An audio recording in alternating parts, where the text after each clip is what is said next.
नमोस्तु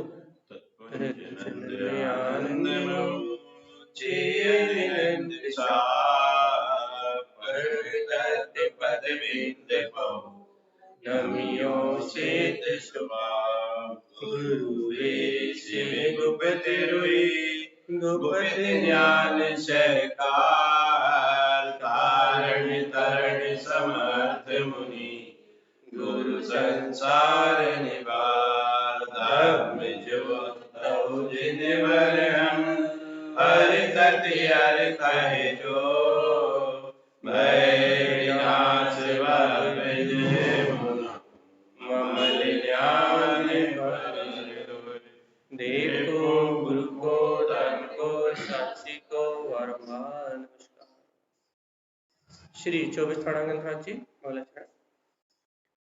ओवं ओवन्ने ओवन्ने विन्दे विन्दे भवेनं विज्ञानं विनीयं स्वयं उत्पन्नं नन्तानन्त स्वयं च सूर्यं शुद्धं च शुद्धात्मनं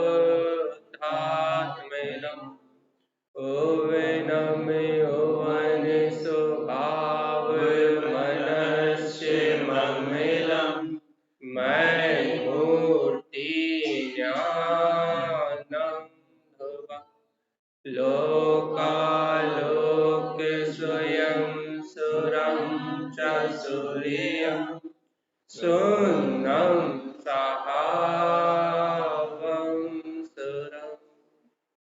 बोलिए श्री 24 थाना जी ग्रंथराज की जय। एक साथ मंत्रोच्चारण करेंगे। ओम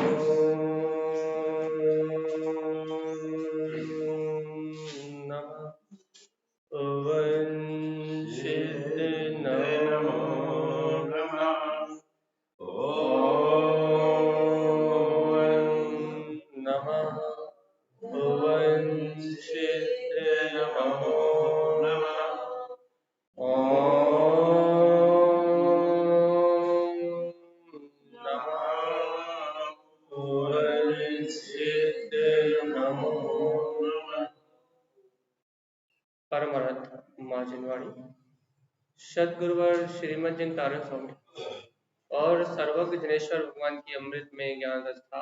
यह है श्री 24 थाना ग्रंथराज जी, जहाँ श्रीमद जिन तारण स्वामी हम समस्त भवजीवों को इन 24 स्थान परिभ्रमण से मुक्ति का मार्ग बता रहे हैं और बता रहे हैं कि ये जीव कैसे इस संसार की यात्रा से मुक्त हो सकता है। क्योंकि आप और हम कहते तो हैं भैया कि 4 गति 84 लाख योनियों में परिभ्रमण करते अनंत काल हो गया। मंदिर विधि में रोज पढ़ भी रहे हैं, ना जीव को आदि है ना जीव को अंत है, और ये भी पढ़ रहे हैं कि उल्टो जीव अनादि को। लेकिन आज भी अपने आदि और अंत की अपने कोई खबर नहीं आ रही। खबर नहीं आ रही, इसका कारण क्या है? अपने को अपने कल्याण की भावना नहीं आ रही, इसका कारण क्या है? कि हम अपने आप को जीव मानने तैयार नहीं, हम अपने आप को चैतन्य आत्मा मानने तैयार नहीं, हम अपने आप को शरीर मानने तो तैयार है, पुत्र मानने तो तैयार है, परिवार आदि संयोग रूप जो भाव चल रहे हैं वो संयोगी भाव में अपने आप को स्वीकार करने तो तैयार है, लेकिन अपने आप को जीव मानने तैयार नहीं। अब जब कोई अपने आप को जीव ही ना माने तो फिर वो अपना कल्याण कैसे कर सकता है? बिना जीव को स्वीकार किए कल्याण कैसे हो सकता है? क्योंकि जीव को मानने का जीव अपने आप को जीव मानने का अर्थ यह है, क्या अर्थ है भैया जीव मानने का? कि यदि मैं जीव हूं तो फिर भैया क्या निश्चित हो जाता है कि यदि मैं जीव हूं तो फिर मेरा जीवन अनंत है, फिर मेरा जीवन 2 दिन का नहीं है, 4 दिन का नहीं है, 70 साल का नहीं है, 80 साल का नहीं है, 100 साल का नहीं है। अरे यदि सागरों की आयु भी मुझे मिल जाए, 33 सागर की आयु भी यदि मुझे 7वें नर की मिल जाए, तो भी वो मेरा जीवन नहीं है। अर्थात वो आयुष तो आज नहीं तो कल बिलाएगा ही बिलाएगा, लेकिन आत्मा जीव तो अपने जीवन अपने आयुष्य जीता है। बताओ, आत्मा की आयु कितनी, आत्मा का आयुष कितना, आत्मा का आयुष कितना है? आत्मा के आयुष को अपन ने कभी स्वीकार नहीं किया। आयुष अर्थात आयुष्मान भवा मतलब भैया कि आपकी उम्र 100 साल हो जाए, 200 साल हो जाए, 1000 साल हो जाए, ये आयुष तो आपकी वर्तमान पर्याय का है, और ये वर्तमान पर्याय तो आप बढ़ा नहीं सकते। यदि मैं आपको या आप मुझे आयुष्मान भवा का आशीर्वाद दो, तो आपने जो आयु कर्म बांधा है उसका एक समय नहीं बढ़ेगा, एक समय बढ़ सकता है क्या? आप खुद बताओ, क्या अपन ने जो आयु बांधी है वर्तमान में, जो अपनी आयु अपन लेके आए हैं, उससे एक समय ज्यादा भी जीवन हो सकता है? एक सेकंड तो बहुत बड़ी बात है, एक समय भी अपनी आयु बढ़ सकती नहीं है। लेकिन भगवान आत्मा अनादि काल से जीव को ये संयोगी पर्याय शब्द लग रही है, स्त्री की, पुरुष की, अनंत अनंत सागरों की, ये आयुष सच्चा लग रहा है, लेकिन जीव को अपने आत्मा के आयुष का पता नहीं है। अर्थात जीव होने का बोध नहीं है ना, मैं जीव हूं और अनादि अनंत काल तक रहूंगा। मैं जीव हूं, चाहे दुर्गति में रहूं चाहे सदगति में रहूं, और यदि अपने आत्मा कल्याण कर लूं तो सिद्ध सिला में रहूं। मैं जीव हूं, मैं कहीं ना कहीं तो रहूंगा, मेरा विनाश हो सकता नहीं। हाँ, ये वर्तमान में जो भुजमान आयु है, बंधमान आयु है, ये जो आयु का अपन बंद कर रहा है ना, ये पर्याय रूप, इनका तो विनाश निश्चित है। अच्छा बताओ, पूर्व भाव में अपन तिर्यन शादी गति में थे कि नहीं थे? इसके पहले अपन देवादि गतियों में थे कि नहीं? आज मनुष्य आदि गति में है कि नहीं? तो अपन पूर्व में भी गति गति गति परिभ्रमण करते हुए अपन पूर्व गतियों से परिभ्रमण करते हुए यहाँ आ गए। जब तिर्यंश गति में थे तब भी जीवते हैं, और मनुष्य गति में है तो भी जीव। इतना बताओ भगवान जी, पूर्व में भी आप थे, वर्तमान में भी आप हो, और भविष्य में भी। उसका नाम जीव, जो जीता था, जो जीता है, और जो जीता रहेगा, जिसके जीवन में कभी कोई अंतराय नहीं आता, जिस चेतना में कभी कोई अंतर नहीं आता, उसका नाम जीव है। जिसका ना उत्पाद है ना वह है। लेकिन भगवान जी देखो तो इस जीव की ही अनादि अनंत पर्याय जिनका उत्पाद पे हो रहा है, कभी राग रूप, कभी देश रूप, कभी क्रोध रूप, कभी मान रूप, कभी स्त्री रूप, कभी पुरुष रूप, कभी त्रियंश रूप, कभी देव रूप। देखो तो ये जीव की ही नाना प्रकार की पर्याय जिनका निरंतर उत्पाद वे हो रहा है। तो अपने को ये उत्पाद वे रूप पर्याय, तो ये उत्पाद वे रूप जो परिणति हो रही है, ये अपना आयुष लग रही है, ये अपना जीवन व्यतीत हो रही है। कि मनुष्य मनुष्य गति में कौन है? मैं। पिता कौन है? मैं। संयोगी संयोगी व्यवस्था बनाने वाला कौन है? मैं। वर्तमान में जो पर्याय भाव चल रहा है, वो पर्याय रूप जो संयोग है, वो तो अपना भाषित हो रहा है। लेकिन देखो तो जो जीता था, जो जीता है, और जो जीता रहेगा, उस जीव का भान नहीं हो रहा कि देखो तो मैं तो जीव हूं।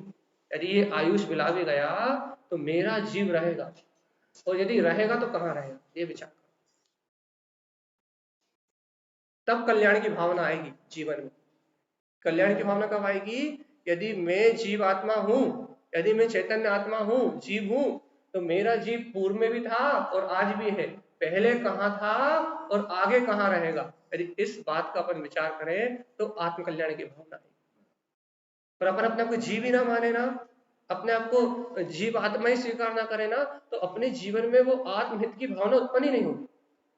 अच्छा बताओ, अपन अपने आप को शरीर मानते हैं, या अपन अपने आप को पुत्र परिवार आदि संयोगों में इनकी जिम्मेदारी अपने आप को मानते हैं, तो अपने आप ही दुकान जाते हैं, अपने आप ही भोजन बन जाता है, अपने आप ही नहाना होता है, अपने आप ही मंजन करना होता है।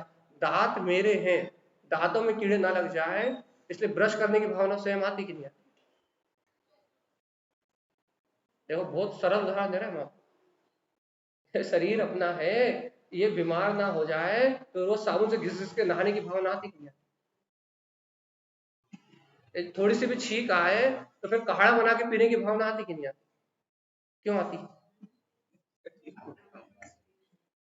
देखो पर्याय भाव में कितना पर्याय एक समय की अचेतन जड़ भाव रूप पुद्गल भाव में उसमें अपना कितना गाढ़ा में बना कि इस शरीर की सुरक्षा का परिणाम निरंतर अपने अपने शरीर की रक्षा का परिणाम हमारे चित्त में निरंतर परिणमन करता है। हम अपने आत्मा को अपनी आत्मा की रक्षा का परिणाम नहीं आता, जीव अपने जीव की सुरक्षा का परिणाम नहीं आता। भैया हम दूसरे से हाथ जोड़ के उत्तम क्षमा तो बोलते हैं, दूसरे पे अनुकंपा करने की भावना तो रखते हैं, लेकिन भगवान आत्मा क्या कभी अपनी जीव आत्मा पे दया करने का भाव आता है? क्या कभी सच्चे देवगुरु धर्म से या अपनी आत्मा क्षमा याचना होती है कि अनादि काल से यदि मैंने सबसे ज्यादा अहित किया है किसी का तो मात अपनी आत्मा का अहित किया है और एक तरफ दूसरे तरफ का तो कुछ कर ही नहीं सका।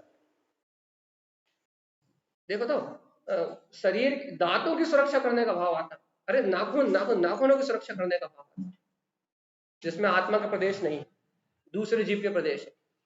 बालों की सुरक्षा का भाव आता है जिसमें आपके आत्मा का प्रदेश नहीं है, अन्य जीव है। देखो तो इनकी सुरक्षा का भाव आता, लेकिन जीव को तो देखो अपनी सुरक्षा का भाव, अपने हित का भाव नहीं आता। ये सुरक्षा का, ये आत्महित का भाव नहीं आता। यदि हम ऐसे विभाव पर्याय अशुद्ध परिणाम करते रहे तो मेरा जीव फिर अब आगामी कौन सी गति में जाएगा और इस जीव की कौन सी दशा होगी, ऐसा हित का भाव नहीं आता। और ये भाव नहीं आने का कारण क्या है कि हमें आज जीवत्व स्वीकार नहीं हो रहा, आज हमें चैतन्यता स्वीकार नहीं हो रही, आज हमें अपने देह देवालय में स्थित वो देवत्वपना स्वीकार नहीं हो रहा कि भैया वो अनंत सिद्धों के समान मेरा स्वभाव है। वो चैतन्यता स्वीकार नहीं हो रही ना, वो जीवत्व स्वीकार नहीं हो रहा ना, इसलिए उसके कल्याण की, उसके हित की भावना नहीं आ रही। अब जब तक जीव ही नहीं मानोगे तो हित का विचार कैसे करो? किसका कल्याण करना है? भाई आत्मा का कल्याण करना है। अब आत्मा का कल्याण करना है तो वो आत्मा है कौन, ये तो बताओ। किसी से भी पूछो भैया मनुष्य को काय के लिए मिला है? आत्म कल्याण करने के लिए मिला है। जाना कहाँ है? तो कहले मोक्ष जाना है। तो भैया पहले ये तो बताओ आत्मा है कौन और मोक्ष होगा किसका? जो शरीर से मोह छोड़ देगा उसका होगा मोक्ष, क्योंकि मोह के क्षय का नाम मोक्ष। और मोक्ष होगा किसका? मोह किसका नष्ट होगा? जो अपने आप को चैतन्य स्वरूपी परमात्मा सत्ता स्वीकार कर लेगा, उसका पर्याय में मोह खत्म होगा भैया। अच्छा बताओ, यदि आपका संयोगों में मोह खत्म होगा, यदि संयोगों में मोह खत्म होगा तो मेरे अंतर में क्या चलेगा? अपने को लक्षण देखना, चर्चा तो करना नहीं। यदि आपका और मेरा पुत्र में, परिवार में, संयोगों में, राग आदि विकारी पर्यायों में यदि आपका और मेरा इन पर वस्तुओं में यदि मोह खत्म होगा तो मेरे अंतर में क्या चलेगा? बाहर में नहीं। बाहर में तो रोटी बनाएंगे, बाहर में तो दुकान ही जाएंगे, बाहर में तो प्रवचन ही करेंगे, अंतर में क्या चलेगा?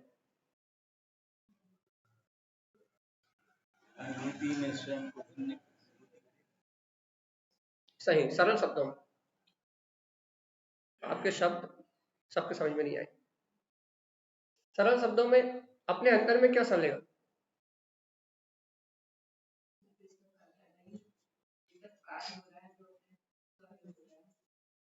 भेद ज्ञान चलेगा, है ना?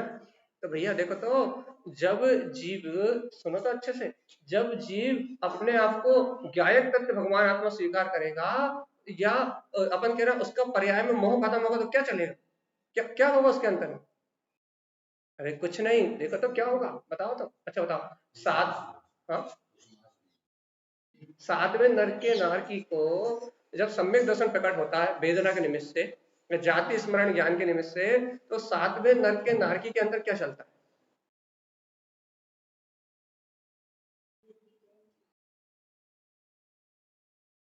सही जवाब है। और सरल सरल शब्द चाहिए। भेद विज्ञान, अंतरात्मा की अनुभूति, सब कुछ सही है। बताओ तो कुछ तो चलता होगा। हाँ? अपनी आत्म सत्ता को स्वीकारना। बहुत अच्छे। अरे देखो तो सिर्फ अपनी तत्व की स्वीकारता रहती हो, स्वीकारता वृत्ति है, सिर्फ स्वीकारता वृत्ति है। अपने को अपने तत्व की प्रतीति वृत्ति है बस, कि देखो तो मैं चैतन्य में सत्ता हूँ, और फिर मैं चैतन्य में सत्ता हूँ की प्रतीति बरतने के कारण से, प्रीति बरतने के कारण से, रुचि बरतने के कारण से उनके संयोग का सारा परिणाम अपने आप ही भिन्न हो जाता है। भिन्न करना नहीं पड़ता। बार बार कहते हैं ना, भेद ज्ञान करना नहीं पड़ता, भेद ज्ञान होता है। आप और हम भेद ज्ञान करने की अभ्यास कर रहे हैं, अच्छी बात है कि शरीर भिन्न है, पुत्र परिवार भिन्न है, संयोग भिन्न है, ये अपन जो प्रयास कर रहे हैं ना, ये अच्छा है, अभ्यास अच्छा है। लेकिन भगवान जी, जिस समय जीव को जीवंत सत्ता स्वीकार होती है कि मैं चेतना हूं, ये स्वीकारता जिस समय अंतर में चलती है, उस समय दुनिया का परिणाम अपने आप ही अलग हो जाता है। अलग करना थोड़ी पड़ता, सिर्फ स्वीकारता चलती है, सिर्फ अंतर में स्वीकारता, प्रतीति चलती है कि मैं तो वो ध्रुव चैतन्य आत्मा हूं। अब जब मैं ये हूं तो दुनिया में जहां मेरा मैं पना अपनी त्रिकाली सत्ता में है कि मैं त्रिकाली, मैं गायक तत्व आत्मा, जहां मेरा मैं पना अपनी शुद्ध आत्म सत्ता में है, तो फिर जितना भी विकार भाव रूप परिणाम है वो मैं कर ही नहीं सकता, क्योंकि मैं पना एक स्थान पर रह सकता है। अर्थात जीव की श्रद्धा एक जगह परिणमित हो सकती है। श्रद्धा एक समय में एक तत्व को स्वीकार कर सकती है। यदि उस श्रद्धा ने अपने त्रिकाली गायक तत्व के प्रति समर्पण कर रखा है, तो वो श्रद्धा पर्याय भाव की ओर समर्पण नहीं कर सकती। उस मान्यता में एक होगा, या तो अपना त्रिलोकीनाथ भगवान आत्मा, अपनी ध्रुव सत्ता, या तो अपना गायक स्वभाव उस मान्यता में होगा, या दुनियादारी का परिणाम कि शरीर में, संयोग में और बाहर की क्रियाओं में क्या हो रहा है। या तो पर की मान्यता होगी या स्वभाव की मान्यता। दो चीज एक साथ नहीं हो सकती। एक मयान में, एक समय में, एक मयान में दो तलवार नहीं रह सकती। ऐसे एक समय में एक जीव के श्रद्धान में दो चीज नहीं रह सकती। या तो मैं त्रिकाली ध्रुव आत्मा, और या तो यह जगत का कर्ता, धर्ता, भोक्ता और स्वामी। एक समय में एक ही चीज रहेगी। एक म्यान में एक साथ दो तलवार रख सकते हो? रखाएंगे कि नहीं? तो भैया, जब एक म्यान में एक साथ दो तलवार नहीं रह सकती, तो एक उपयोग में, एक श्रद्धा गुण की पर्याय में एक साथ दो विकल्प कैसे रह सकते हैं? या तो मैं त्रिकाली हूं और या तो जन्म मरण करने वाला, या तो मैं त्रिकाली हूं या 84 लाख योनियों में परिभ्रमण करने वाला, या तो मैं शुद्धात्मा हूं और या तो ये जन्म मरण करने वाला, खाने वाला, पीने वाला, उठने वाला, बैठने वाला, सोने वाला, जागने वाला। एक बार में, एक साथ, एक समय में कौन है अपने चित्त में? अपना ध्रुव स्वभाव प्रतीति में है या एक एक समय का परिणाम प्रतीति में? श्रद्धा की बात कर रहा है, ज्ञान की बात कर रहा है, चारित्र की नहीं कर रहा है। चारित्र की बात करेंगे तो फिर आप कहोगे राग भाव है, कसाय भाव है, मोह भाव है। क्यों? तो चारित्र की भूमिका अपनी है नहीं। यदि चारित्र की बात करेंगे, चारित्र की बात करेंगे तो आप पहले कहोगे अभी राग भाव चल रहा है, मोह भाव चल रहा है, विकार भाव चल रहे हैं। आप अभी उदायिक भाव क्यों ले जाओगे खींच के? तो कसाय के भाव क्यों ले जाओगे? इसलिए हमने चारित्र का विषय भी छोड़ दी। अभी श्रद्धान की बात चल रही है। अपन सम्यक दर्शन की अपेक्षा से चर्चा कर रहे हैं, ज्ञान, आत्मज्ञान की अपेक्षा चर्चा कर रहे हैं। चारित्र की अपेक्षा अपन बाद में थोड़ी देर बाद करेंगे। अभी बात ये चल रही है कि अपने श्रद्धान गुण की परिणति में क्या है। मैं ध्रुव हूं या मैं स्त्री हूं या पुरुष? प्रतीति में है तो आप ज्ञानी, तो आप सम्यक दृष्टि, तो आप मोक्ष मार्ग के नेता। यदि ये प्रतीति में है कि इस संयोग के चलते समय भी मैं तो जीव ही हूं, जिसका कर्म कुछ बिगाड़ सकते हैं नहीं है, यदि ऐसी प्रतीति है तो फिर मोक्ष मार्ग, आत्मार्थी, भव्य जीव, भवों का अभाव करने वाले भव्य जीव, आत्म कल्याण करने की सच्ची भावना। और यदि ये प्रतीति नहीं है कि मैं जीव हूं और ये सारा परिणाम अपनी स्वतंत्र व्यवस्था चल रहा है, तो अपन अपने आप कर्ता भोक्ता मान के भैया एक तिल नहीं हिला सकते। एक तिल, एक पुद्गल को यहां से बाहर उठा के नहीं रख सकते। लेकिन अपनी कर्तापने की मानता अपने को अनंत काल से संसार में परिपूर्ण करा रही। कितना कितना कहते हो आप कि पुद्गल से मेरा अत्यंत अभाव। पुद्गल अपनी क्रियावती शक्ति से परिणमित होता है, तो जीव अपनी क्रियावती शक्ति से परिणमित होता है। लेकिन ये भ्रांति कैसे उत्पन्न होती है? जीव अपनी क्रियावती शक्ति से परिणमन करता है और पुद्गल अपनी क्रियावती शक्ति से परिणमन करता है, लेकिन भ्रांति कैसे उत्पन्न होती है हमारे अब हमारे चित्त में? भ्रांति कैसे उत्पन्न होती है? देखो, ये संश्लेष संबंध है ना, ये आत्मा के प्रदेश और कर्मों के स्कंद एक साथ घुले मिले हैं ना, तो ऐसा प्रतीत होता है कि हाथ मैं उठा रहा हूं और भोजन मैं कर रहा हूं, सो रहा मैं हूं, बोल रहा मैं हूं, बना रहा मैं हूं।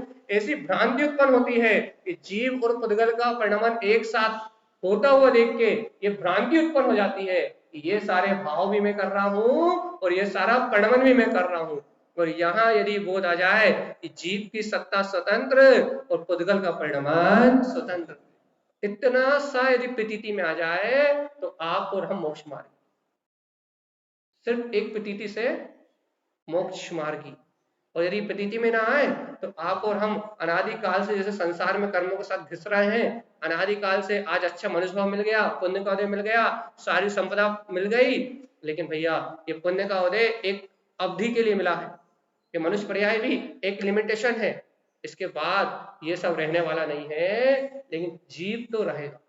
अब वो कहाँ रहेगा ये डिसाइड आपको अभी करना है। यदि अपन सच्ची श्रद्धा कर लेंगे तो स्वर्गों में और मुक्ति श्री की ओर आगे बढ़ेगा, और ये सच्चा श्रद्धा नहीं हुआ तो भैया फिर अपन जहां से आए थे वापस जाना वही रहना। तो अच्छा ही बता, आत्मा को खत्म कर सकते हो क्या? जीव द्रव्य को नष्ट कर सकते हो क्या? आप यदि सोचो कि हम मनुष्य भाव भोग ले, इसके बाद इस आत्मा को विनाश कर दे, तो हो सकता है क्या? जीव द्रव्य को नष्ट कर पाओगे क्या? आप चाहो भी मर जाओ, शरीर तो शरीर, आप चाहो कि आत्महत्या कर ले, करली घात मरण कर ले, जहर खा ले और मर जाए, आप शरीर का नाश तो कर सकते हो। लेकिन एक बार बताओ, यदि आप सल्फास खा के, जहर खा के, फांसी लगा के, आग ला के मरण भी प्राप्त कर लो, तो क्या आत्मा का नाश कर सकते हो क्या? वस्तु अस्तित्व गुण होने के कारण से वस्तु का नाश होने वाला, अस्तित्व के कारण से वस्तु मिटने वाली नहीं है।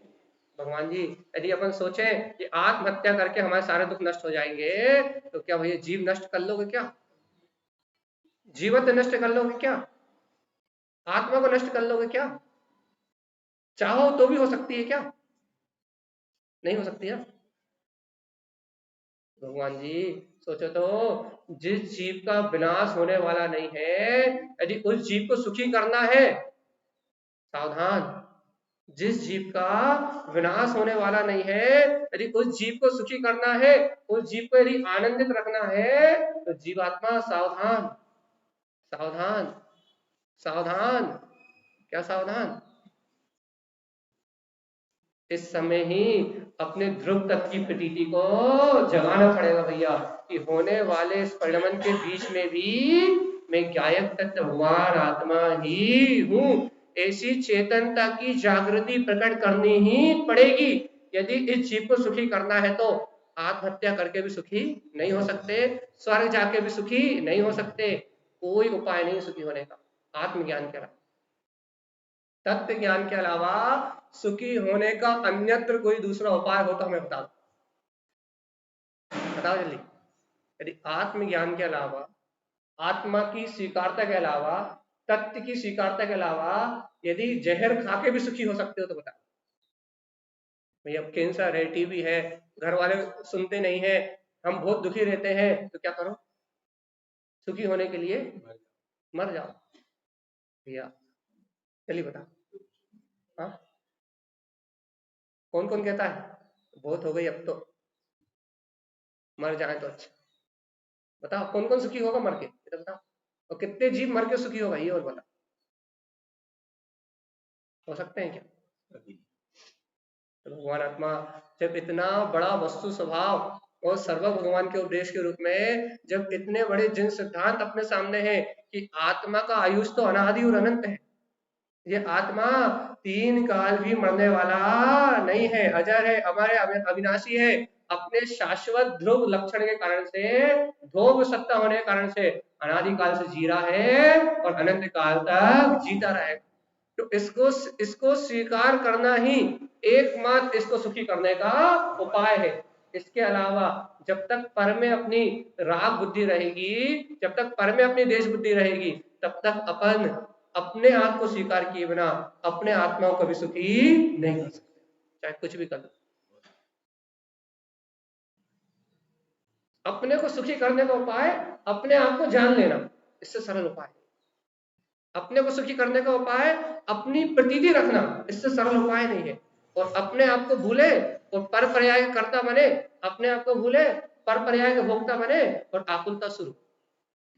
अच्छा एक बात बताओ, बिना पर के आकुलता करके बताओ, बिना पर के, बिना दूसरे की चिंता के आकुलता करके बताओ, पुद्गल के आश्रय के बिना आकुलता करके बताओ,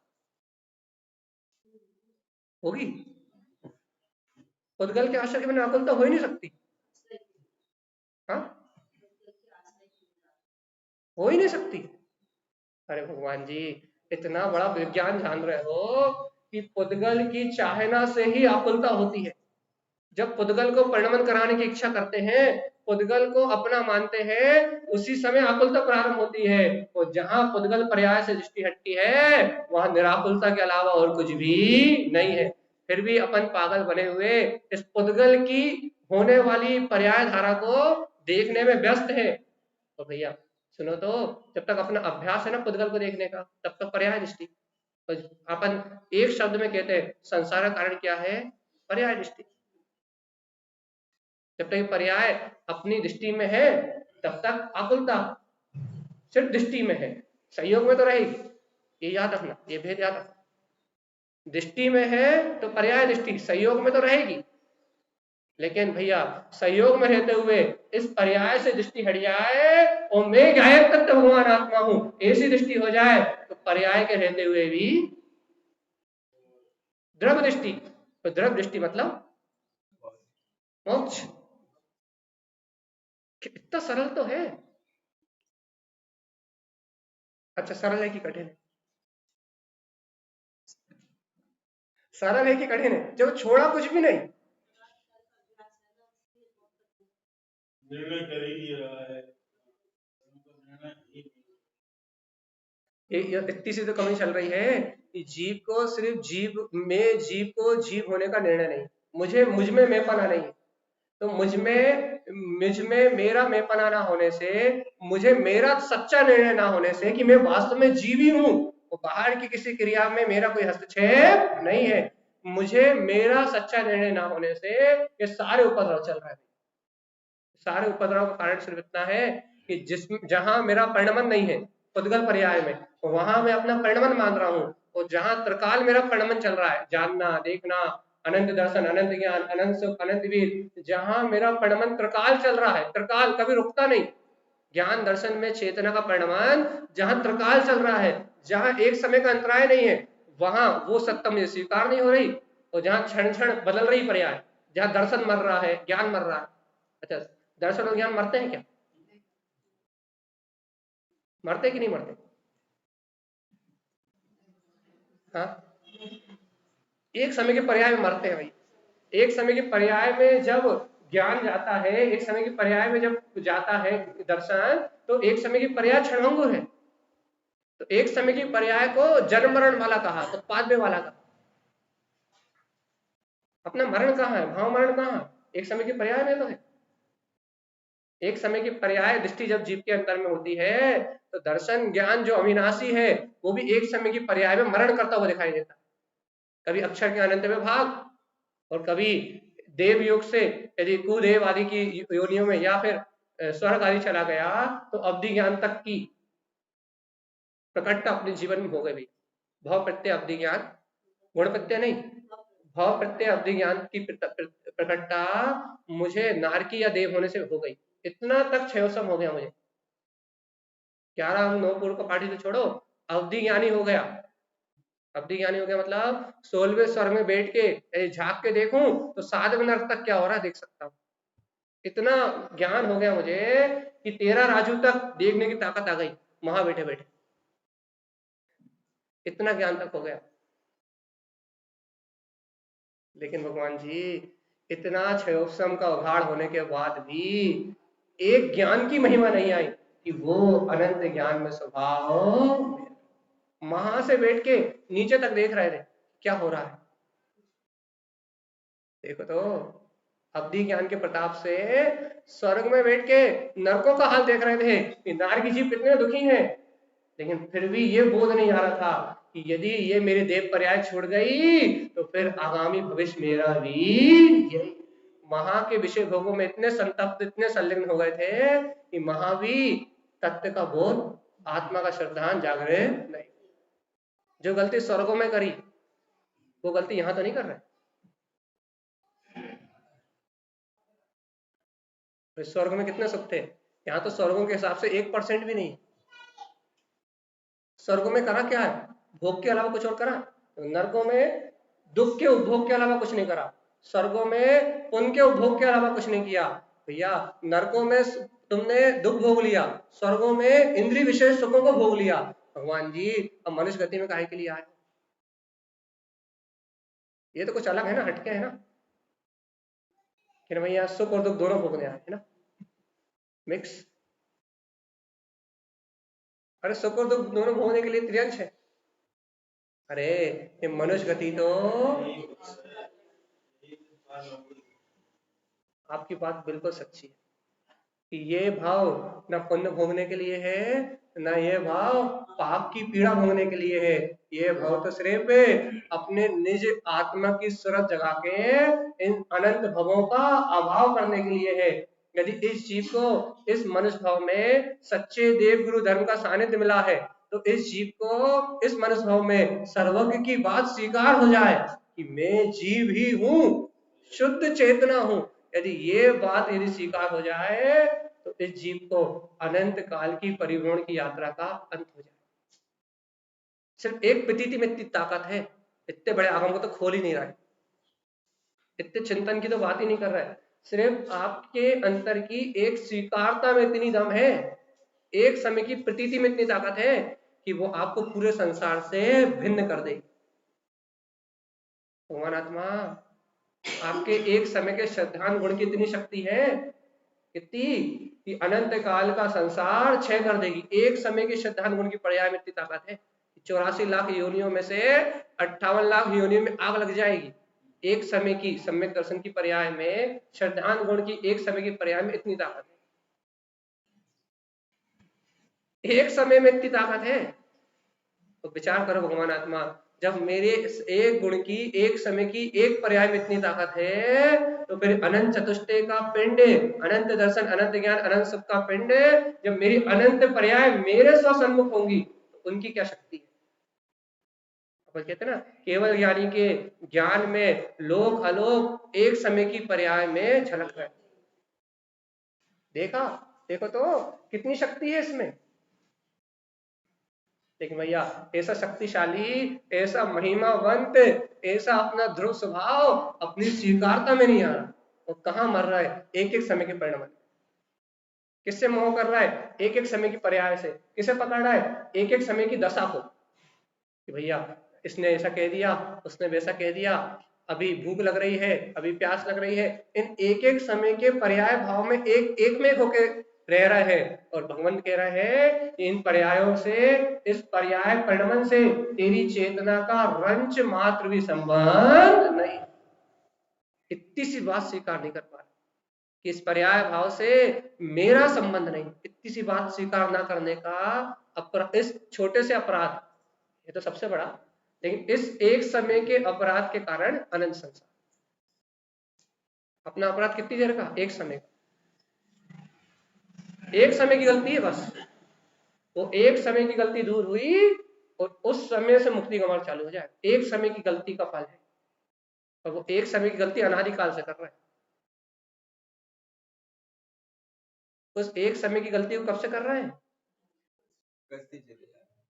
कंटिन्यू करते चले जा रहा है। बस एक समय चाहिए कि जिस समय वो तत्व स्वीकार हो जाए उस समय से संसार बंद, डॉट लग जाएगी, परिणति सिमट जाएगी और अनंत संसार कितना रह जाएगा भैया। ये समुद्र में सुई डुबा के बाहर निकालो तो जितना पानी उस सुई में लग के आ जाएगा। वो भी उदाहरण के लिए।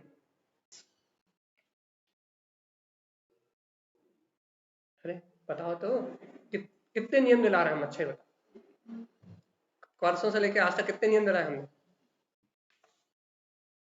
कितने नियम दिलाए? एक भी नहीं। कितनी चीज छुड़वाई, कितनी क्रियाएं बताई, बताई क्या कुछ? चलिए बताओ, कितने नियम दिलाए, कितनी क्रियाएं बताई? एक भी नहीं। भैया ना कुछ छोड़ा, ना कुछ नियम कराया अपन ने, ना कोई क्रियाओं को पकड़ा। अरे सीधी सीधी जिनेन्द्र परमात्मा की बात सुनी, क्या कितनी सी बात सुनी कि भगवान जितना परिणाम हो रहा है वो सब बाहर है और मैं तो अविनाशी गायक तत्व परमात्मा हूँ। जहां ऐसे चैतन्य स्वभाव की महिमा सुनी, वहां परिणति अपने आप पलट गई।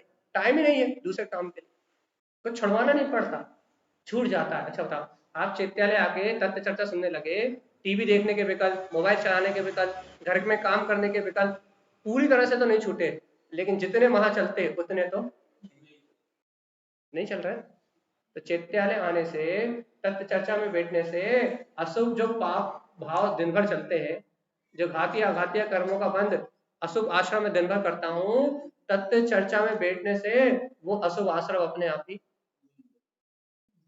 जब तत्व चर्चा सुनने मात्र से, चैत्यालय आने मात्र से जब वो अशुभ आश्रम टल गया जीवात्मा, सिर्फ आने से, तत्व चर्चा सुनने से, उपयोग यहाँ लगने से, तो एक बात तो बताओ, जब सिर्फ शुभ भाव होने से इतना अतिशय हो गया, तो जिस दिन मैं शुद्ध आत्मा हूँ ऐसे शुद्ध भाव को, तत्व के शब्दांत को प्रकट कर लोगे तो संसार में दम कितनी सी है। जब यहाँ आके घर भूल सकते हो तो निज घर में आके दुनिया भूल सकते हो कि नहीं भूल सकते?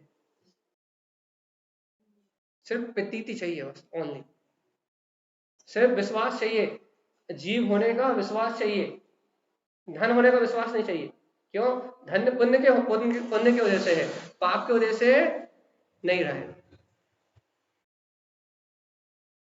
धन होने का विश्वास नहीं चाहिए, शरीर होने का विश्वास नहीं चाहिए। शरीर तो भैया कब तक है ये वाला, जब तक इस शरीर की आयु है, और ये आयु नहीं रहेगा तो नया होगा। इन चीजों का विश्वास नहीं चाहिए, काहे का विश्वास चाहिए? तो हम कुछ याद नहीं करा रहे, आप कुछ भी याद नहीं करा रहा है, ना कुछ पढ़ने दे रहा है, ना कुछ याद करा रहा है, ना कुछ भी नहीं कह रहा है। सिर्फ आपको सिर्फ इतनी सी बात कह रहा है कि हमें इन संयोगों का विश्वास नहीं चाहिए, हमें अपने जीव होने का विश्वास चाहिए। क्योंकि जिस समय अपने को अपने जीव होने का विश्वास आएगा उस समय भैया अपने आप ही पूरा परिणाम अपने आप ही पलट जाए। देखो देखो देखो परिणाम कैसे पलटता, देखो जीव की परिणति कैसे पलटती है, जीव का परिणाम कैसे पलटता है, आप बताओ या हम बताएं? बताओगे जीव की परिणति कैसे पलटती है, जीव का पूरा परिणाम कैसे पलटता है? पूरा का पूरा पलट जाता है। देखो एक उदाहरण देते हैं, जैसे कि जब एक लड़की अपने माता पिता के पास रहती है, तो जब तक वो माता पिता को अपना मानती है उसका पूरा परिणाम अपने घर में, माता पिता घर में चलता है। और जब उसकी शादी हो जाए, जब अपने पति को अपना मानने लगे, तो उसका पूरा परिणाम हो जाए तो सब हो जाता है। मतलब उसकी मानता पलटी और उसका पूरा परिणाम पलट जाता है, पूरी की पूरी दशा पलट जाती। सिर्फ मानता पलटने से, अपने को मानता की शक्ति समझ में नहीं आती ना, सिर्फ एक मान्यता पलटने से पूरा परिणाम पलट जाता है, पूरी की पूरी दशा पलट जाती। पलटती कि नहीं पलटती? भगवान जी एक संयोग की मानता पलटने से जब पूरा का पूरा परिणाम पलट जाता है, तो एक बात बताओ, जिस समय मेरी मानता पलट जाएगी, क्या पलट जाएगी कि मैं ध्रुव तत्व शुद्धात्मा हूं, उस समय अपने उपयोग का सारा परिणाम पलटेगा कि नहीं पलटेगा? अपने आप ही राग द्वेष विषय छूटेंगे, अपने आप ही पाप में आचरण करने की भावना छूटेगी, अपने आप ही कसाय में परिणमन करने की भावना नष्ट होगी। यहाँ अपनी मान्यता अपने गायक तत्व भगवान आत्मा की होगी और वहां सारा परिणमन अपने आप ही पलट जाए। परिणमन को पलटने के लिए तत्व की निष्ठा या अपने गायक स्वभाव की दृढ़ मान्यता चाहिए। आपकी मान्यता सम्यक होगी, परिणमन पूरा पलट जाएगा। सिर्फ मान्यता के दम पे परिणमन को पलट सकते हो, उसके अलावा कोई उपाय नहीं। आप सोचो मंदिर आके परिणमन पलट जाएगा, तो मंदिर आके भाव का परिणमन पलट सकता है, अशुभ से शुभ हो सकता है। आप सोचो मंदिर आके परिणमन पलट जाएगा तो चैत्यालय जी आके भाव अशुभ से शुभ हो सकते हैं। लेकिन भगवान जी यदि उपयोग को पूर्णता से पलटना है तो आपको ध्रुव तत्व की मान्यता के अलावा और कोई उपाय नहीं है। जब तक गायक तत्व भगवान आत्मा अपनी प्रतीति में नहीं आएगा तब तक अपना उपयोग अपने गायक तत्व भगवान आत्मा की ओर नहीं पलटे। अपन मानते हैं नहीं और ये कहते हैं भैया आग बंद करके बैठते हैं, हमें आनंद आता ही नहीं।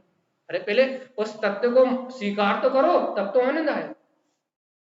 अपन कहते हैं भैया हमें आत्मा की निर्विकल्प अनुभूति तो होती नहीं है। अरे निष्ठा तो करो पहले तब तो अनुभूति होगी।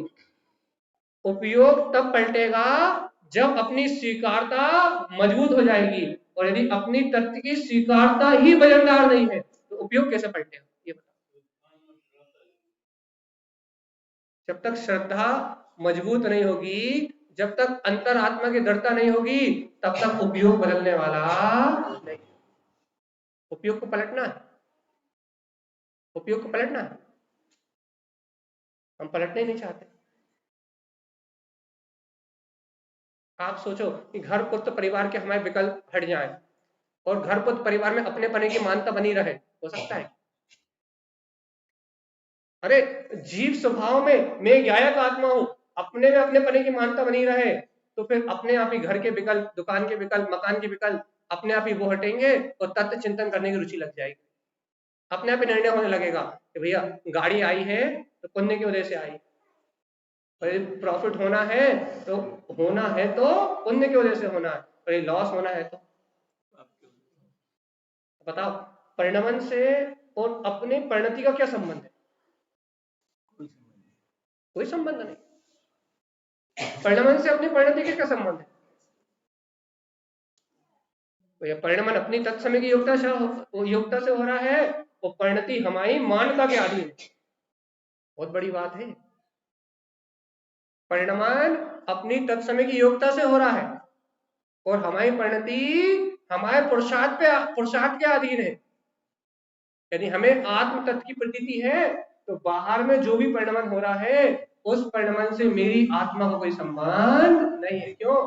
क्योंकि वहां सत्य की प्रतीति है, ध्रुव की प्रतीति है, वस्तु स्वभाव की प्रतीति है, और वस्तु स्वभाव की प्रतीति होने के कारण से चलने वाले परिणमन से अपनी चेतना का कोई संबंध रहा ही नहीं। तो सोचो भगवान जी, यदि यही वस्तु स्वभाव का निर्णय नहीं है तो फिर परिणमन से मैं अपना संबंध बना के बैठा हूं, और इस परिणमन से संबंध बना के बैठा हूं तो भैया पर्याय अशुभ भाव की होगी तो नरक जाना पड़ेगा, पर्याय मायाचारी की होगी तो तिर्यंत गति में जाना पड़ेगा।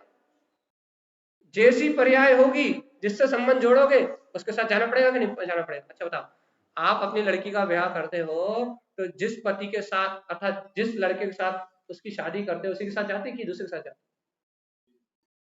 जिसके साथ मान्यता करती है कि ये मेरा पति उसके साथ ही जाती है ना, दूसरे के साथ तो। भगवान जी जब बाहर में जिसकी मान्यता होती है उसी के साथ परिणति जाती, उसी के साथ परिणमन होता है। ऐसे भगवान जी जब तक अपने ध्रुव स्वभाव गायक तत्व की मान्यता नहीं है, अपने ध्रुव स्वभाव की श्रद्धा नहीं है, तब तक ये अपनी परिणति गायक भाव में कैसे जाएगी, कैसे उतरेगी? पुत्र परिवार की मान्यता है कि मेरे हैं तो परिणति दिन रात इनके साथ परिणमन करती है, और मैं ध्रुव आत्मा हूं यदि ऐसी मान्यता हो जाए तो ये छूटेंगे नहीं, क्योंकि चारित्र का उद्देश्य राग का परिणमन चलेगा। ये भी देखो कितनी गजब की बात है। पुत्र परिवार के बीच में राग का परिणमन चलेगा, लेकिन परिणति श्रद्धा की परिणति वो उनके साथ नहीं जाएगी। वो कहेगी कि मैं तो ध्रुव हूं, वो ध्रुव की प्रतीति बना के रखेगी। बहुत ऊंची बात कही हमने। राग की धारा चलेगी पुत्र परिवार के बीच में रहना होगा, बोलना होगा, बताना होगा, खाना होगा, पीना होगा, राग आदि भाव का परिणमन चलेगा, अच्छे से बोलना, अच्छे से खाना, अच्छे से पहनना, अच्छे से उठना, विवेक विचार की सारी क्रिया चलेगी। लेकिन देखो तो ये सारी क्रिया करते हुए भी, चारित्र मोह की धारा चलते हुए भी, राग रंग का परिणमन चलते हुए भी, अपनी जो श्रद्धा की परिणति है, वो श्रद्धा की परिणति वो कहेगी कि मैं तो ध्रुवी हूं। भगवान ने जो वस्तु स्वभाव कहा है कि राग का परिणमन चारित्र मोह की कमजोरी से चल रहा है, लेकिन मेरी ध्रुव सत्ता में एक समय के लिए भी इसका प्रभाव नहीं है। श्रद्धा की परिणति अपने ध्रुव स्वभाव के साथ आनंदित रहेगी। श्रद्धान गुण का परिणमन अलग है, ज्ञान गुण का परिणमन अलग है, और चारित्र गुण का परिणमन अलग है। क्या करना है? नहीं आई बात समझ में? 46 मिनट हो गए, घड़ी कह रही। अरे इतनी बढ़िया अच्छी सरल सरल बात सुन के भी अपने आत्मा के आयुष का बोध नहीं आ रहा कि मैं तो अजर अमर अविनाशी हूँ, मैं अपने चैतन्य के आयुष से जीता हूँ, और ये पर्यायों का आयुष तो एक समय का है। यदि इनमें जिया तो मृत्यु हर समय है। क्यों? क्योंकि पर्याय क्षणभंगुर है, नाशवान है, और प्रति समय बदल रही है। यदि मैं पर्याय में जिया तो हर समय मौत है, और आत्म आयुष का बोध आया चिरकाल, इतना सा तो मोक्ष मार्ग कि जहां स्वयं की सत्ता का बोध आया वहां आनंद ही आनंद, और जब तक स्वयं की चेतना को भूले हैं तब तक राग मोह कसा है, विषय वासना है, कर्तव्य भोक्तव्य, इतना सा ही तो संसार है। इन बातों में विश्वास नहीं होता कि होता है? अच्छा, ऐसा विश्वास हो रहा है कि नहीं हो रहा कि राग देश आदि चारित्र मोह की विकृत दशा चलने के बाद भी यदि मैं थोड़ा सा ही पुरुषार्थ कर लूं, एक तत्व को ही स्वीकार कर लूं, तो वास्तव में इन संयोगों के बीच में मुझे ध्रुव शुद्ध आत्मा की प्रतीति रह सकती है। ऐसा स्वयं पे विश्वास है कि नहीं? देखो, बिना उत्साह के मोक्ष मार्ग नहीं बनेगा। जब तक अपने को स्वयं अपने पे विश्वास नहीं होगा तब तक अपन इस मार्ग में आगे नहीं बढ़ेंगे। याद रखना, जब तक स्वयं को श्रद्धा नहीं होगी कि हाँ मैं ऐसा पुरुषार्थ कर सकता हूं। अरे जब भगवंतों की वाणी में आया है कि भरत चक्रवर्ती जैसा जीव 96,000 रानियों के बीच में जब वो संयोगों से भिन्न रह सकता है, तो हमारे पास कौन से ज्यादा विकल्प है? जब अर्जुन सहस्त्राणी सेना का वध करते हुए युद्ध के मैदान में, जब अर्जुन भैया अपने ध्रुव तत्व की प्रतीति रख सकता है, तो मेरे जीवन में कौन सा युद्ध है? अरे अर्जुन को रह सकती है। अब ये कहो छायक समय दृष्टि थे उदाहरण के लिए, लेकिन कहते हैं भरत चक्रवर्ती भी छायक समय दृष्टि थे कि जब उन महापुरुषों को अपने ध्रुव स्वभाव की प्रतीति रह सकती। अरे उनकी तो छोड़ो, तीसरे नर्क के नारकियों को, अरे तीसरा नर्क नहीं, 7वें नर्क के नारकियों को जब अपने आत्मा की प्रतीति रह सकती है मार काट हिंसा करते समय, तो क्या भगवान आत्मा मुझे घर में, गृहस्थी में, पुत्र में, परिवार में और बढ़िया पंखे की हवा में बैठ के क्या अपनी आत्मा की प्रतीति नहीं रह सकती? सी बात चिंतन करने योग्य है। जब 7वें नर्क के नारकी को मार काट करते हुए अपने शाश्वत सिद्ध स्वभाव की प्रतीति रह सकती है, तो क्या मुझे कूलर की ठंडी ठंडी हवा में अपने ध्रुव तत्व की प्रतीति नहीं रह सकती? इतनी सी बात है, रह सकती कि नहीं? बस रहेगी उसे जिसे रुचि आई, तत्व की रुचि रहेगी उसे, जिसे अपने अंतरात्मा की शक्ति स्वीकार हो जाएगी। भैया संयोग तो क्षणभंगुर है, इनका वियोग निश्चित है, लेकिन आत्मा तो शाश्वत है जो मुझसे कभी बिछड़ता नहीं। मेरा ज्ञान दर्शन शाश्वत है जो मुझसे अलग नहीं होगा। पर्याय बिछड़ जाएंगी, एक एक समय की पर्याय अरे सम्यक दर्शन की पर्याय तक बिछड़ जाएगी, तो अनंत अनंत दर्शन और केवल दर्शन रूप हो जाएगी। लेकिन भगवान जी आत्मा कभी बिछड़ेगी नहीं, मेरा दर्शन कभी नहीं बिछड़ेगा, मेरा ज्ञान कभी नहीं बिछड़ेगा। यह स्वीकारता में है। अरे भगवान जी हम तो अपनी वस्तु को चाहने की बात कर रहे हैं, दूसरी वस्तु को नहीं। यहाँ आचार्य भगवान, यहाँ जिनेन्द्र परमात्मा अपने स्वगायक तत्व को चाहने की बात कर रहे हैं। आचार्य तारण स्वामी कहते हैं हो ज्ञानी तू चाह ले निज चेतक हीरा। अरे ज्ञानी तू चाह ले निज चेतक हीरा। हे ज्ञानी तू चाह ले, तेरे अंदर में जो चैतन्य चिंतामणि ज्ञायक पदार्थ भगवान आत्मा है, इस चेतन हीरा की चाहना कर लेना। संसार की चाहना में अनंत दुख भोगे हैं, एक बार अपने आत्मा को प्राप्त करने की भावना तो करके देख, चाहे शाश्वत सुख की प्राप्ति हो जाए। अनंत भाव भोगों के लिए समर्पित करे हैं, अनंत भाव भैया दुखों काम के लिए, विषय के लिए, भोग के लिए, नाना प्रकार के अज्ञान मानताओं के लिए, स्त्री के लिए, पुरुष के लिए, अनंत भाव दूसरों के लिए समर्पण करे हैं। अपना मनुष्य भाव जिसमें से आधे से ज्यादा हम भोगों में बिता चुके हैं, अब जितना समय बचा है उतना समय तो अपने अंतरात्मा के हित के लिए समर्पण करके देखो, शायद अनंत जन्मों की पीड़ा मिट जाए। और भैया आचार्य तो गारंटी दे रहा है कि यदि समर्पण करोगे तो अनंत भाव भ्रमण मिटेगा।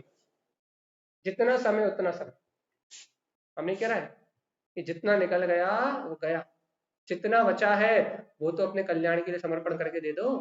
नहीं,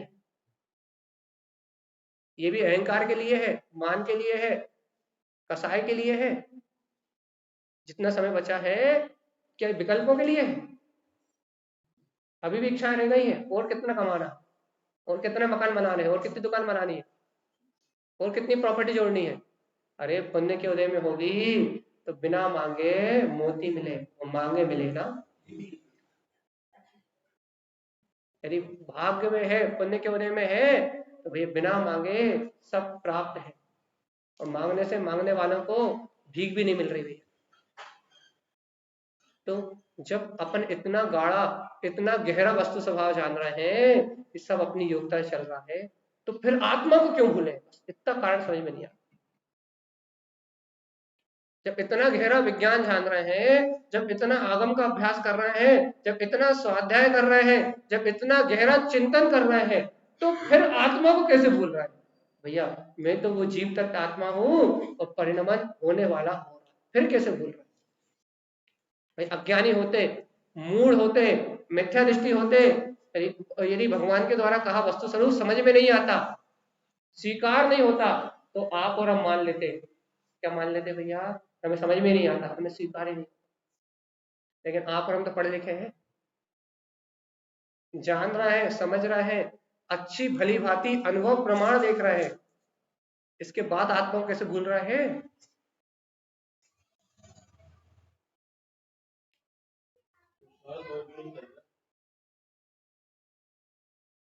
पुरुषार्थ की दिशा विपरीत है,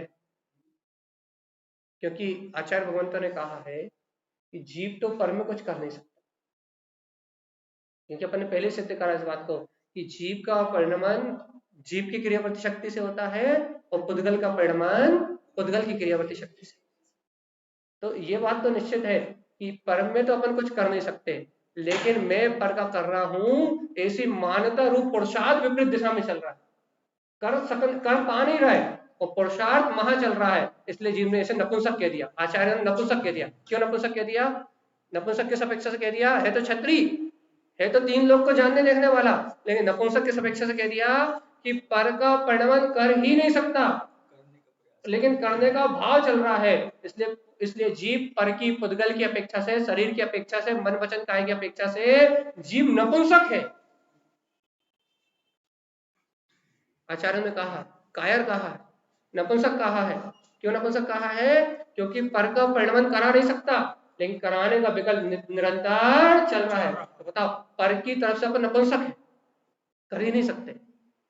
और यदि स्वसत्ता में झांक के देखें तो पुरुषाकार, तीन लोक और तीन काल जिसके ज्ञान में झलकते हैं, ऐसे अनंत वीर के धारी हैं। यदि स्व की अपेक्षा से अंतर में देखें, अनंत वीर, कितना गजब का विज्ञान है। पर की अपेक्षा से नपुंसक, कायर, कर ही नहीं सकते। परिणमन मेरे मन के अनुसार होने वाला ही नहीं है। जैसा पुण्य के उदय में है, पाप के उदय में है, वैसा होने वाला है। परिणमन मेरे अधीन होने वाला नहीं है। तो पर की अपेक्षा से अपन होगा कायर, नपुंसक, और अपन उस पुरुषार्थ उसी को करने को कर रहे हैं, इसलिए कायर कहला रहे हैं, नपुंसक कहला रहे हैं। और यदि जनवाणी को सुन के, गुरु महाराज की बात को सुन के यदि अपने अंतर की शक्ति जाग जाए कि एक द्रव दूसरे द्रव का कुछ नहीं करता, मैं गायक तत्व भगवान आत्मा हूं, तो आकर्ता तत्व को स्वीकार करते ही छत्री, सम्यक दर्शन की स्वीकारता होते ही, तत्व की स्वीकारता होते ही छत्री, मोक्ष मार्ग के साधक, वीतराग लिंग को धारण करने वाले, एक समय में दशा बदल जाएगी। शिवात्मा एक समय में दशा बदल जाएगी। पर की तरफ पुरुषार्थ करना छोड़ के यदि स्व की तरफ पुरुषार्थ करना प्रारंभ करोगे तो एक समय में दशा बदल जाएगी। एक समय सिर्फ स्वीकार ही तो करना है। लेकिन देखो भैया, अपन तत्व का अभ्यास नहीं करते ना, तत्व चर्चा का अभ्यास नहीं करते ना, तत्व चर्चा आदि से जुड़ते नहीं है ना, इसलिए अपना ये वाला अभ्यास नहीं हो पाता। और अनादि काल का जो संसार का अभ्यास है वो जैसा का तैसा चलता है। संसार का अभ्यास निरंतर होने के कारण से अपने को ये सत्य अंतर अनुभव से स्वीकार नहीं हो रहा। क्यों? क्योंकि इस अभ्यास के लिए अपने पास समय नहीं।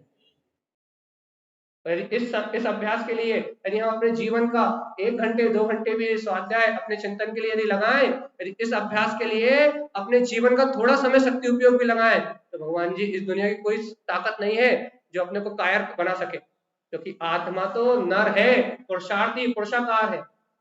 इस जीव को तीनों लोगों को प्रकाशित करने से कोई रोक नहीं सकता, इतनी ताकत है अपने अंदर। लेकिन पुरुषार्थ विपरीत है, जहां कर नहीं सकते वहां कर्ता बने की मानता है, और जहां कर सकते हैं वहां करने का भाव नहीं आता। जान सकते हैं, देख सकते हैं, आनंद में रह सकते हैं, पूरा जीवन सुख पूर्वक व्यतीत कर सकते हैं, लेकिन यहाँ आत्म सुख को प्राप्त करने का भाव नहीं आ रहा। और जहां कुछ कर नहीं सकते वहां निरंतर करना है करना है करना है, मैं नहीं करूं तो कौन करे, मैं नहीं करूं तो कौन करे, हो रहा है का निर्णय नहीं कर पा रहा। अच्छा बताओ, उस होने वाले परिणमन को ये तुम हो रहा है कि प्रतीति रख लो तो क्या घट जाएगा? समझ सकता? बताओ, ये तुम माता पिता पुत्र परिवार के बीच में बाहर से खूब राग रंग से रहो, लेकिन अंतर में ये प्रतीति रख लो क्या ये सब तो पुण्य की वजह से प्राप्त संयोग है और आज नहीं तो कल छूटेंगे। यदि ऐसी प्रतीति रख लो तो उनके राग में कौन सा अंतर आ जाएगा, तो तुम कौन सा घर छोड़ के चले जाओगे? तब तक चलिए जवाब चाहिए। अंतर आया? परिणाम में कोई अंतर आएगा? कोई अंतर, परिणामों में अंतर आ जाएगा। परिणाम में कोई अंतर नहीं आएगा, संयोगों में कोई अंतर नहीं आएगा, दुकान पे 1% फर्क नहीं पड़ेगा। बल्कि जो समय व्यर्थ विकल्पों में खर्च होता है वो समय शुभ आश्रम में जाएगा, और शुभ आश्रम होगा तो शायद धन दौलत पुत्र परिवार बढ़ जाएगा, मतलब बाहर की भौतिक वस्तुएं बढ़ जाए, ऐसा हो सकता है, लेकिन घटने वाली तो नहीं। घर में कलह होती है, शांति हो जाए, ऐसा हो सकता है कि एक दूसरे के प्रति तिरछी आंख से देखते थे तो भाई भाई गले मिल जाओ, प्रेम बढ़ जाए, मैत्री बढ़ जाए, आपस में अनुराग बढ़ जाए, ये तो हो सकता है। घर में समता शांति आ जाए, ये तो हो सकता है। यदि तत्व की स्वीकारता हो जाए तो आपस में प्रेम बढ़ जाए, ये तो हो सकता है, लेकिन विद्रोह नहीं हो सकता। धर्म की यही तो महिमा है, अंतर से भी सुख और बाहर से भी सुख। भगवान जी ऐसा सच्चा धर्म जहां अंतर की स्वीकारता होने के बाद बाहर के परिणाम में कोई अंतर नहीं पड़ता, ऐसे अपने चैतन्य तत्व को स्वीकार करने में समस्या क्या है ये तो बता दो। देखो भैया, -1 मिनट बस, चलिए बताओ। जिससे बाहर का कोई परिणाम बदलने वाला नहीं है, ऐसे चेतन तत्व को स्वीकार करने में क्या समस्या है? बस कोई समस्या है, समस्या कुछ नहीं। भगवान, जब कोई समस्या ही नहीं है तो क्यों क्यों क्यों आकुलता? जब आप कह रहे हो इस आत्मा को स्वीकार करने में कोई समस्या है ही नहीं, तो क्यों नहीं कर रहे स्वीकार? अब भी कर लो ना, आज से समय दृष्टि। कुछ नहीं करना, उठते बैठते सोते जागते बस अपनी सूरत नहीं भूलना, अपनी प्रतीति नहीं भूलना, और परिणाम अपनी तत्समय की योग्यता से चल रहा है उसे स्वतंत्र घटता हुआ देखना।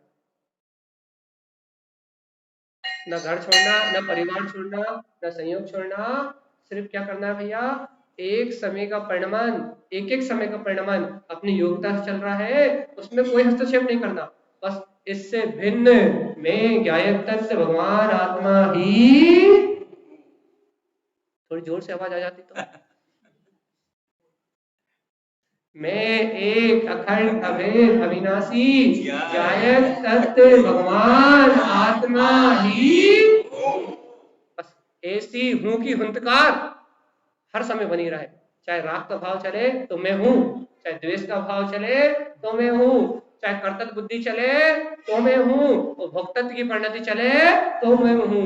इन सारे परिणामों के चलने से मेरी चेतना का अभाव होने वाला नहीं है। कितने ही विकारी भाव का परिणमन चले, लेकिन मेरी चेतना मरने वाली नहीं है। अब मैं चेत गया हूं, बस इतना भाव यदि जागृत हो जाए तो हित ही हित है भाई। कितना कठिन है? कोई कठिन नहीं, टाइम पूरा हो गया भैया। कितना कठिन है? कोई कठिन नहीं। नहीं कठिन। तो मतलब इसका मतलब ये है आपको सुबह से लेकर रात तक ये बात याद रहने वाली है। अब आप 24 घंटे ये भूलने वाले नहीं हो कि मैं जीव ज्ञायक तत्व भगवान आत्मा ही हूँ, और एक एक समय का परिणमन अपनी तक समय की योग्यता से चल रहा है। आप इस बात को भूलने वाले नहीं। आपने बोला है कठिन नहीं है, एक बार वो पूछ लेना, आखिरी बार पूछ लेना भैया, हो जाएगा? सही में हो जाएगा ना? हो जाएगा। यदि ये हो जाएगा तो इस दुनिया में कोई अपने को भयभीत कर नहीं सकता भैया। ऐसे आत्म तत्व की स्मृति, अपने ज्ञायक तत्व की प्रतीति सभी के अंतर में जागृत हो, यही आचार्य प्रवर श्रीमद चिंतामणि स्वामी का हम समस्त भव जीवों के लिए मंगल में उपदेश है। बोलिए आचार्य प्रवर सदगुरुवर संत तारण तरण मृगाचार्य जी जय नमो।